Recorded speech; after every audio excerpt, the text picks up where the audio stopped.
करोड़ लेखा हो जाए। बाबा कहले कि जो जैसे तोर पाहुन खत्म वैसे ही तोर बहिन खत्म आते तो साफ खत्म बा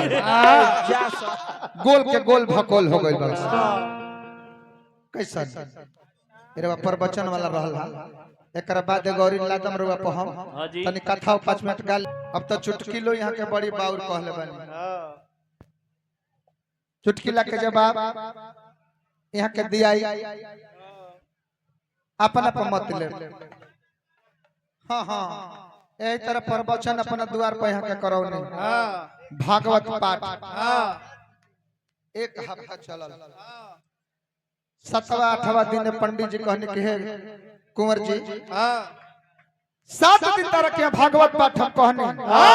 उससे ज्ञान तारा का मिलल कुंवर जी कहने के बाबा हमारा ज्ञान तो यह मिलल बा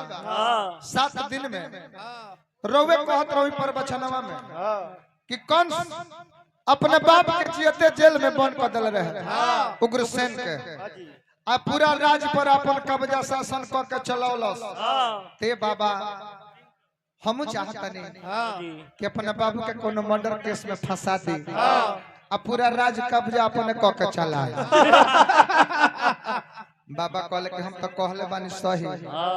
बाकी तारा गलती दिमाग में ढुकल बा तले यहाँ के मलकिनी ओ घड़ी बनारसी साड़ी चल रहे बनारसी साड़ी पहिर के 500 रुपया लेके जा कल के बाबा गोल लगत जय खुश रह बच्चा खुश रह बाबा पूछले के बचिया तू का पौले बाड़ी तारा के 7 दिन भागवत पाठ कहनी उससे ज्ञान तारा का मिलो कहली के बाबा ज्ञान तो हम पौले बानी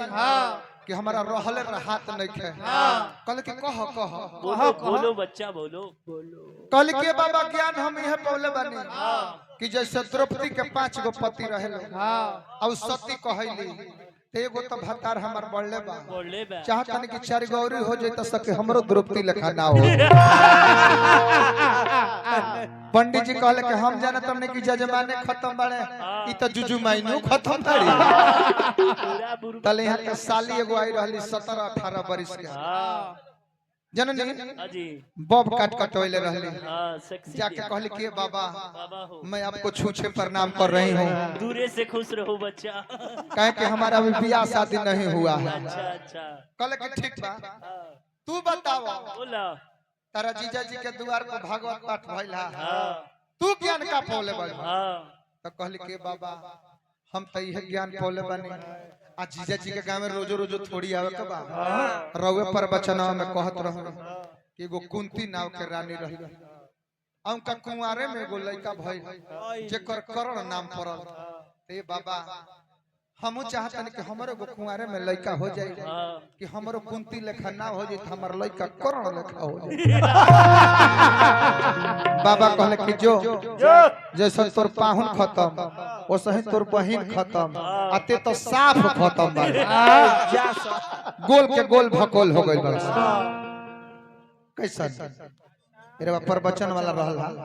एकरा बाद गौरी लादम रुआ पहम तनी कथा 5 मिनट गाल